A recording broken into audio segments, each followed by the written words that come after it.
তাহলে যে ব্যক্তি এমন কাজগুলা করে সে একাধারে কয়টা অপরাধ করে? 3টা অপরাধ করে। এক, নিজে গুনার কাজ করে। 2 নাম্বার, তার নিজের গুনার সাক্ষ্য সে অন্যকে বানায়। 3 নাম্বার, সে তার প্রতিবেশীকে কষ্ট দেয়। আল্লাহ তাআলা আমাদেরকে এমন প্রতিবেশী থেকে হেফাজত করুন, সকাল বলেন আমিন। তাহলে কি বললাম? আল্লাহ রসুল বলেন, যেই প্রতিবেশী থেকে তার অপর প্রতিবেশী নিরাপদ না, যেই প্রতিবেশী তার অপর প্রতিবেশীকে কষ্ট দেয়, তার উপর জুলুম করে, সে প্রকৃত ঈমানদার না। আলহামদুলিল্লাহ। মহান আল্লাহ সুবহানাহু ওয়া তাআলার দরবারে লাখো কোটি শুকরিয়া যে আল্লাহ সুবহানাহু ওয়া তাআলা আমাদেরকে রমজানের পূর্ব মুহূর্তে শাবান মাসের সর্বশেষ জুমা, এই পবিত্র দিনে আল্লাহ তাআলার ঘর মসজিদে আসার, বসার, দিনই কিছু কথাবার্তা বলার এবং শোনার তৌফিক দান করেছেন। এই জন্য সকলে অন্তরের অন্তঃস্থল থেকে মালিকের দরবারে শুকরিয়া আদায় করি, আলহামদুলিল্লাহ। সম্মানিত হাজিরিন, আজকে আমি আপনাদের সম্মুখে পবিত্র কালামে মাজিদ থেকে একটি আয়াত তেলাওয়াত করেছি এবং রাসূল করিম সাল্লাল্লাহু আলাইহি ওয়াসাল্লামের অসংখ্য অগণিত হাদিস থেকে একটি হাদিস আপনাদের সামনে উপস্থাপন করেছি। উক্ত আয়াতে কারিমা এবং হাদিসের আলোকে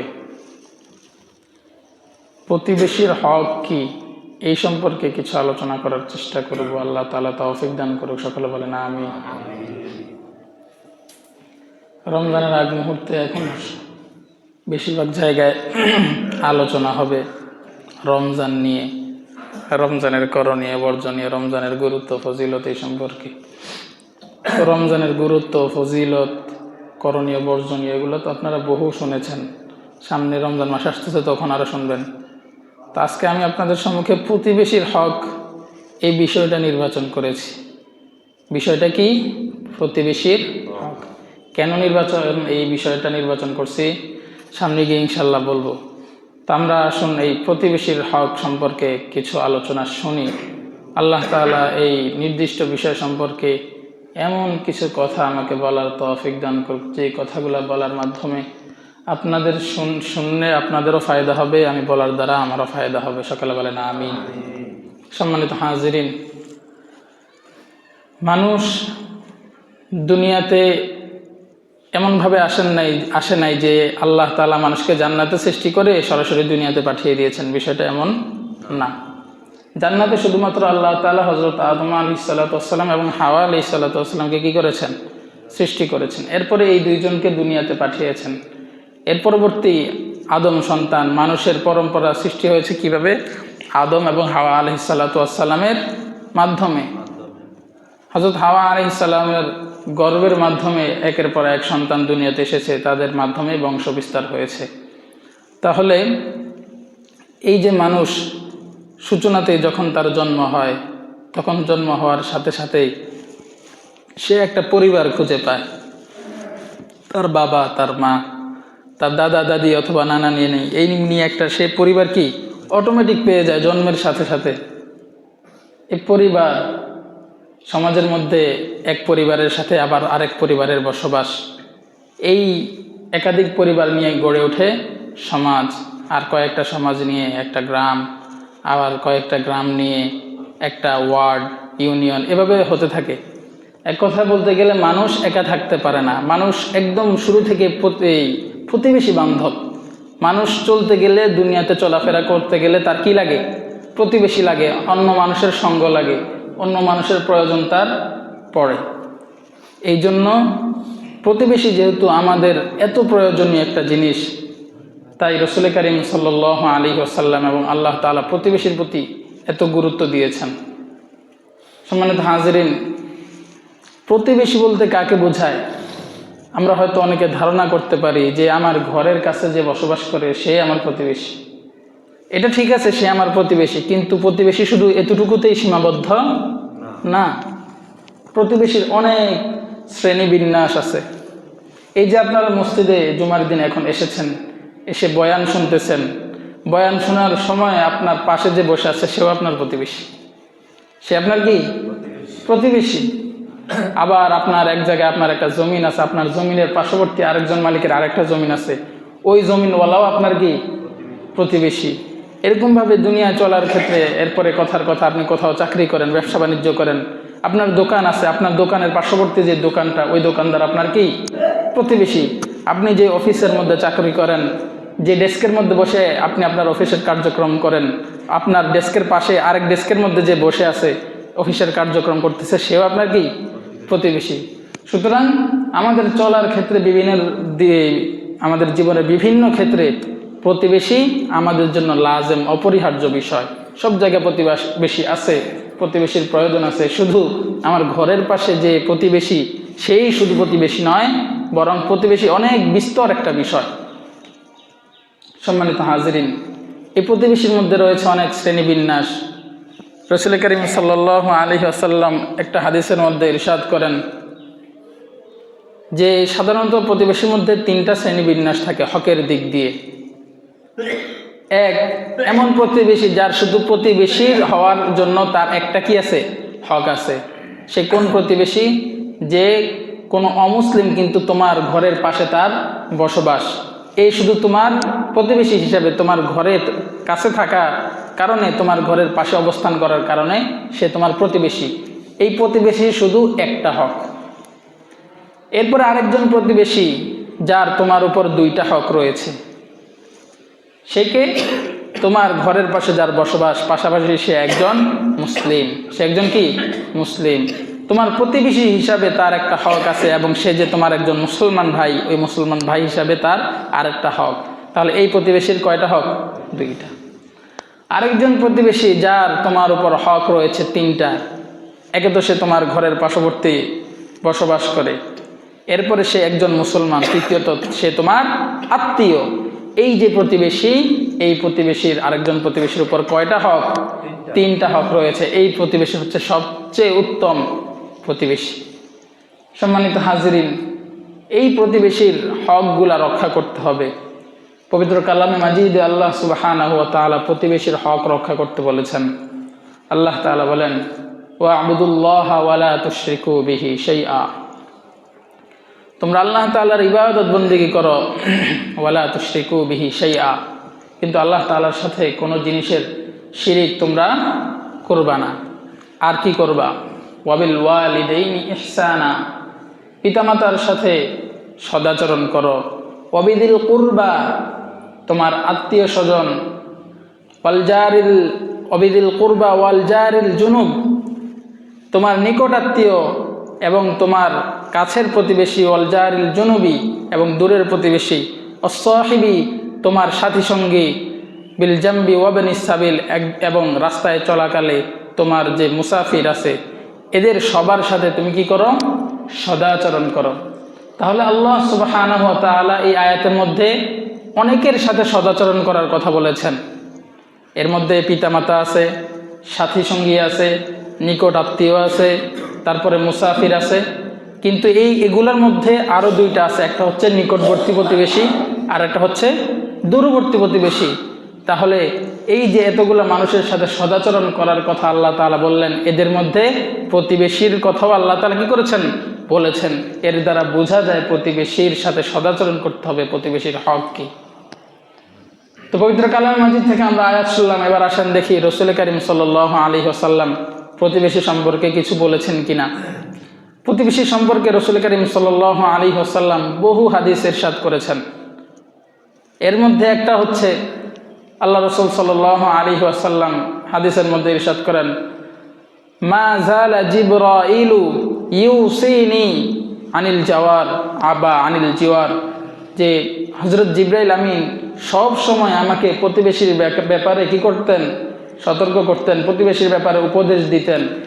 হাত্তা জনান্তু, অথবা অন্য রাওয়ায়াত আছে হাত্তা খাশিতু, আল্লাহ রাসূল বলেন আমি ধারণা করলাম অথবা আমার আশঙ্কা হলো আন্নাহু সাইওয়ারিসুনি, যে হযরত জিবরাইল আমিন মনে হয় আমার প্রতিবেশীকে আমার সম্পদের ওয়ারিস বানিয়ে দিবেন।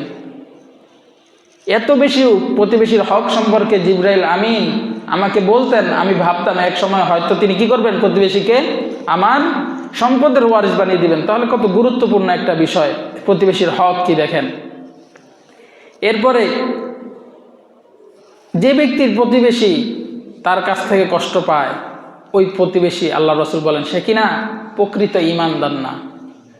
লা ইউমিনু মান কানা লা ইয়ামানু জারুহু ওয়া বাওয়াইকাহু, যে ব্যক্তির প্রতিবেশী তার অনিষ্টতা তার জুলুম থেকে নিরাপদ নয়, সে কখনো প্রকৃত ঈমানদার না। বলেন নাউজুবিল্লাহ।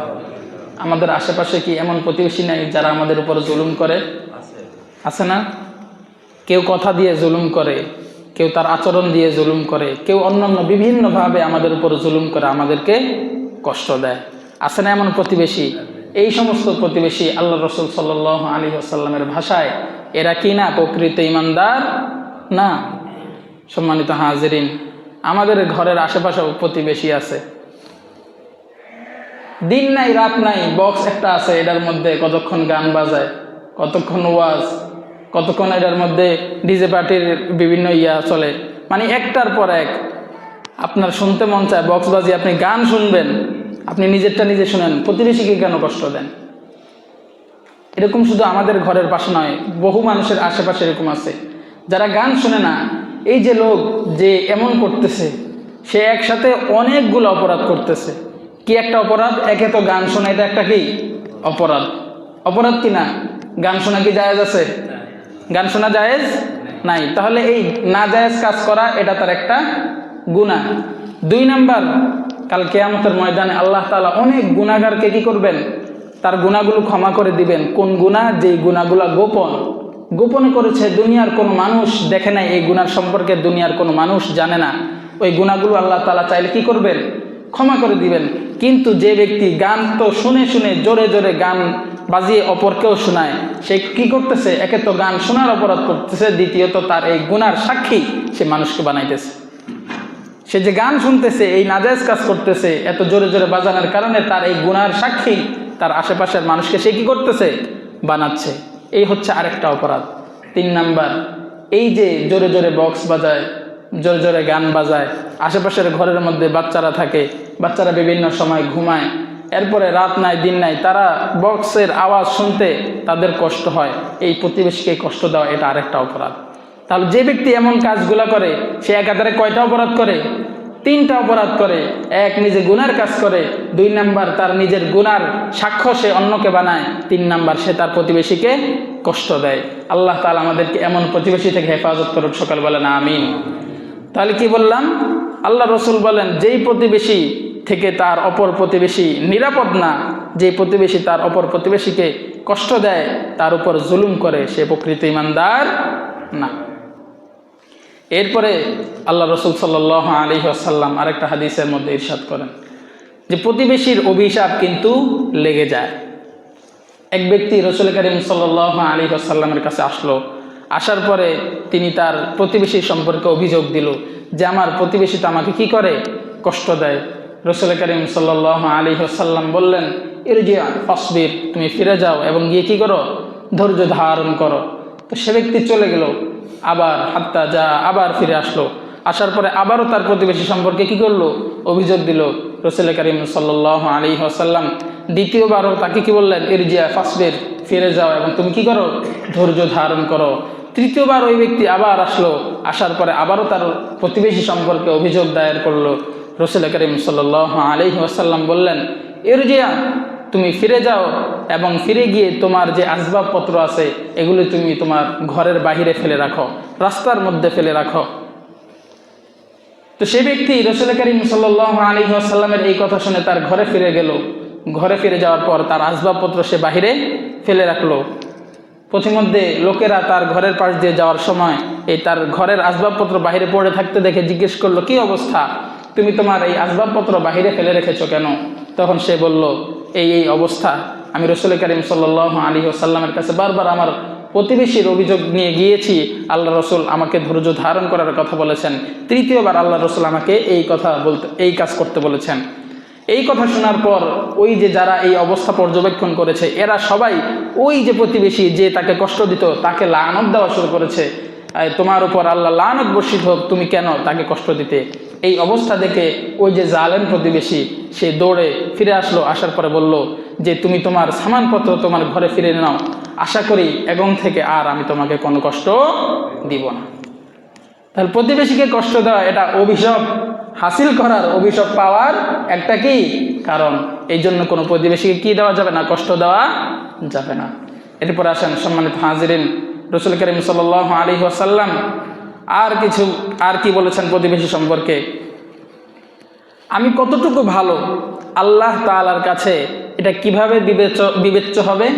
যখন আমার প্রতিবেশী আমার সম্পর্কে ভালো বলবে, তখন আমি আল্লাহ তাআলার কাছেও ভালো হিসেবে বিবেচিত হব। যেমন একজন ঘরের মানুষ, সে কিভাবে ভালো হিসেবে বিবেচিত হবে? তার স্ত্রী যদি তার সম্পর্কে ভালো বলে, তাহলে ধরা হবে সে ভালো। তেমনিভাবে একজন প্রতিবেশী, সে কতটুকু ভালো, এটা আল্লাহ তাআলার কাছে কখন ভালো হিসাবে বিবেচিত হবে? যখন তার প্রতিবেশী তার সম্পর্কে ভালো বলবে। এই জন্য সম্মানিত হাজিরিন, আমাদের যার প্রতিবেশী, তারা যেন আমাদের ব্যাপারে কোনো বিরূপ মন্তব্য না করে, তারা যেন আমাদের ব্যাপারে কোনো কষ্ট না পায়, এইভাবে আমরা আমাদের প্রতিবেশীর হকগুলোকে কি করতে হবে? রক্ষা করতে হবে। সম্মানিত হাজিরিন, তাহলে এই পর্যন্ত কোরআন ও হাদিস থেকে প্রতিবেশীর যে কি গুরুত্ব, প্রতিবেশীর কি হক, এই সম্পর্কে কয়েকটা কথা বললাম। প্রতিবেশী সম্পর্কে অনেক আলোচনা আছে, যদি আলোচনা শুরু করি মানে একের পর এক বলতে শুরু করব, কিন্তু সময় শেষ হয়ে যাবে, এই আলোচনাগুলো শেষ হওয়ার মতো নয়। সম্মানিত হাজিরিন, আমি শুরুতেই বলেছিলাম এখন রমজান সম্পর্কে আলোচনা করার সময়। আমি কেন প্রতিবেশীর হকের কথা, প্রতিবেশীর হক সম্পর্কে আলোচনার বিষয়বস্তু নির্ধারণ করেছি এই কারণে, দেখেন গতকালকে বাংলাদেশে ত্রয়োদশ জাতীয় সংসদ নির্বাচন অনুষ্ঠিত হয়েছে না? আমরা এখানে যারা আছি সবাই কি এক দলের লোক? সবাই এক দলের লোক। কেউ বিএনপি করে, কেউ চিংড়ি, কেউ ইসলামী আন্দোলন, কেউ জামাত, এক একজন এক এক দলের লোক, তাই না? তো নির্বাচন হওয়ার আগ পর্যন্ত বিভিন্ন জন বিভিন্ন দলের পক্ষে কি করেছেন? কাজ করেছেন। কাজ করার পর গতকাল যখন নির্বাচন হয়েছে, নির্বাচনের সময় তো সবাই আর কি হয় নাই, বিজয়ী হয় নাই, হয়েছে? এটা কোনো বাস্তব বিষয়ও না। খেলার মধ্যে যে কোনো একজন হারে, আবার আরেকজন কি জিতে, সবাই একসাথে জিতে যায় না।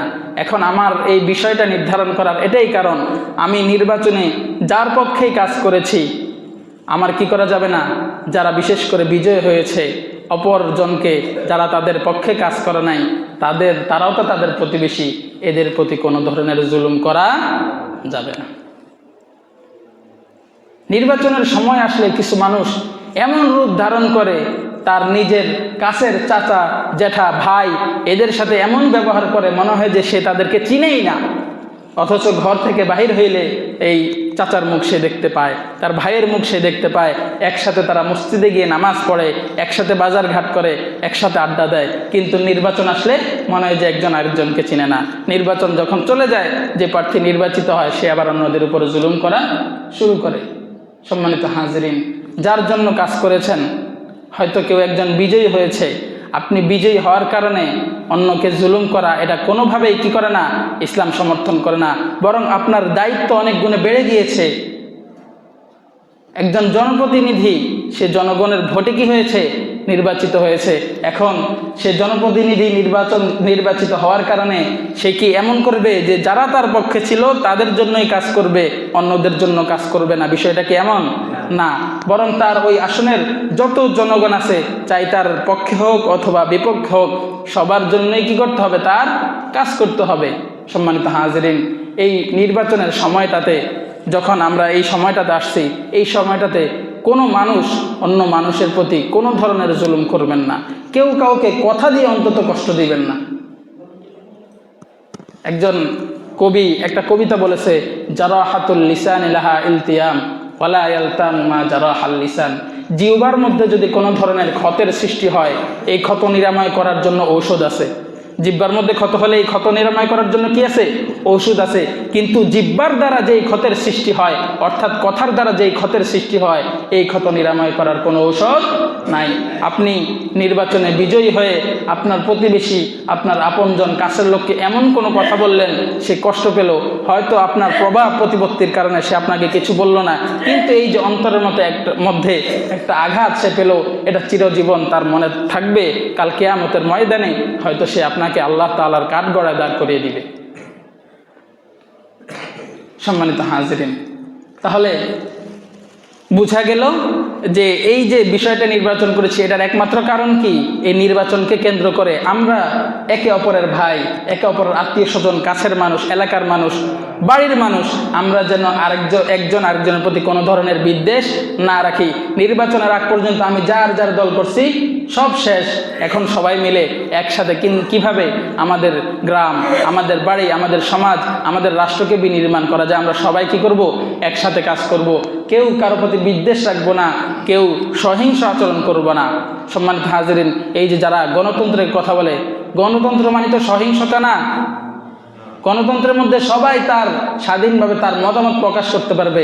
এখন যদি আমার পক্ষে থাকলেই ভালো, আমার বিপক্ষে গেলেই খারাপ, আমি তার উপরে হামলা মামলা শুরু করি, তাকে কি করি, আতঙ্কগ্রস্ত করে রাখি, তাকে অ্যাটাক করি, তাহলে আর গণতন্ত্র বাকি রইল কোথায়? গণতন্ত্র আর বাকি রইল কোথায়? সম্মানিত হাজিরিন, এই জন্য বারবার বলতেছি, হাতে ধরে পায়ে ধরে বলতেছি, এই নির্বাচনের পরবর্তী সময় অন্তত আমরা কেউ কারো প্রতি কোনো ধরনের বিদ্বেষ রাখবো না, কথার দ্বারা কাউকে কষ্ট দিব না। অনেকে অনেক ধরনের এই ভেজাল বাজানোর চেষ্টা করবে। সমাজের মধ্যে কিছু কুচক্রী মানুষ থাকে যে মানুষের ভালো দেখতে পারে না। কয়েকজন মানুষ মিলেমিশে একত্রে বসবাস করবে, এইরকম কিছু মানুষ আছে যারা এটা চায় না। তাদের কথায় কান দেওয়া যাবে না, তাদেরকে সুকৌশলে এড়িয়ে যেতে হবে। নির্বাচনের আগ পর্যন্ত বহু মানুষ বিভিন্ন ধরনের কথা বলছে, অনেকের কথায় কষ্ট পেয়েছি, তবুও একটা কথা বলি নাই, কারণ দিন শেষে এদের সাথে আমাদের কি করতে হবে, চলাফেরা করতে হবে। তাহলে কেন কাউকে কথা দিয়ে কষ্ট দিবে? তাহলে এই বিষয়গুলোকে কি করতে হবে, সুকৌশলে এড়িয়ে যেতে হবে। কাউকে কথা দিয়ে কষ্ট দেওয়া যাবে না, জবানের হেফাজত করতে হবে। এই সময়টাতে অন্তত নিজের জিহ্বাটাকে সংযত রাখতে হবে। নিজের জিহ্বাকে সংযত রাখার সবচেয়ে বড় উপায় হচ্ছে আল্লাহ তাআলার জিকির করা। জিহ্বাকে সংযত রাখার সবচেয়ে বড় উপায় কি? আল্লাহ তাআলার জিকির করা। বেশি বেশি আল্লাহ তাআলার জিকির করবেন। আল্লাহ তাআলা বলেন, ইয়া আইয়ুহাল্লাযীনা আমানু যকুরুল্লাহা যিকরান কাসীরা। হে ঈমানদার বান্দাগণ, তোমরা বেশি বেশি আল্লাহ তাআলার জিকির করো। ওয়াসাব্বিহুহু বুকরাতাম ওয়া আসীলা। সকাল সন্ধ্যা আল্লাহ তাআলার তাসবিহ পাঠ করো। বেশি বেশি আল্লাহ তাআলার জিকির করব। কেউ আমাদেরকে খোঁচাবে, কেউ আমাদেরকে উত্ত্যক্ত করার চেষ্টা করবে, জনগণের মধ্যে ভেজাল বাজানোর সৃষ্টি করবে, আমরা সেগুলাতে পাত্তা দিব না। আমরা নিজের মতো করে চলাফেরা করব এবং বেশি বেশি আল্লাহ তাআলাকে স্মরণ করব এবং দোয়া করব আল্লাহ তাআলা যেন আমাদের উপর কোনো জালেম প্রশাসককে চাপিয়ে না দেন। আল্লাহ তাআলা যেন দেশের ভালো হয়, জনগণের ভালো হয়, এমন একজন সৎ শাসক আমাদের জন্য নিয়োগ করে দেন। সকলে বলেন আমিন। সম্মানিত হাজিরিন, তো বলতেছিলাম এই জিহ্বাকে সংযত করতে হবে। আর জিহ্বাকে সংযত করার সবচেয়ে উত্তম কৌশল হচ্ছে কি করা? জিকির করা। জিকির করলে আর কি হবে? আল্লাহ তাআলা বলেন, ফাযকুরুনি আযকুরকুম ওয়াশকুরুলি ওয়ালা তাকফুরুন। তোমরা আমার জিকির করো, জিকির করলে কি হবে? আযকুরকুম, আমিও তোমাদের জিকির করব। বলেন সুবহানাল্লাহ। আজ আমাদের যে জনপ্রতিনিধি হয়েছে, কথার কথা জনাব এম এ হান্নান সাহেব, উনি যদি আমাদের এখানে কোনো একজন মুসল্লির নাম নিয়ে মিডিয়ার সামনে বলেন যে অমুক লোক আছে, সে আমার পক্ষে অনেক কাজ করছে, আমি তাকে অনেক ভালোবাসি, গর্বে ওই লোকের বুক ভরে যাবে যে এমপি সাহেব কি আমার কথা বলছে। কিন্তু আল্লাহ তাআলা বলতেছেন, তোমরা যদি আমার জিকির করো, আমিও তোমাদের স্মরণ করব, ফেরেশতাদের সামনে আমিও তোমাদেরকে গর্ব করব। এটা আমাদের কাছে গর্বের বিষয় মনে হয় না। তো একজন এমপির মুখে আমার নাম উচ্চারিত হওয়া বেশি গর্বের, নাকি সারা বিশ্ব জগতের সৃষ্টিকর্তা, বিশ্ব ব্রহ্মাণ্ডের সৃষ্টিকর্তা, পরিচালনাকারী আল্লাহ তাআলার মুখে আমার নাম উচ্চারিত হওয়া বেশি গর্বের? কোনটা বেশি গর্বের? আল্লাহ তাআলার মুখে আমাদের নাম উচ্চারিত হওয়া। এই জন্য কেউ যে হেরে গেছে তাকে কেউ কটাক্ষ করব না, যে জিতে গেছে সে কারোর উপর কি করব না, জুলুম করব না। সবাই সবার জায়গা থেকে নিজেই কি রাখবো, সংযত রাখবো। তো যেই কথাগুলো বললাম, আল্লাহ তাআলা আমাদের সবাইকে বোঝার তৌফিক দান করুক। সকল বলেন আমিন। ওয়া আখিরু দাওয়ানা আনিল হামদুলিল্লাহি রাব্বিল আলামিন। যারা সুন্নাত পড়েন না, যারা কবলাল জুমা আদায় করে নেন।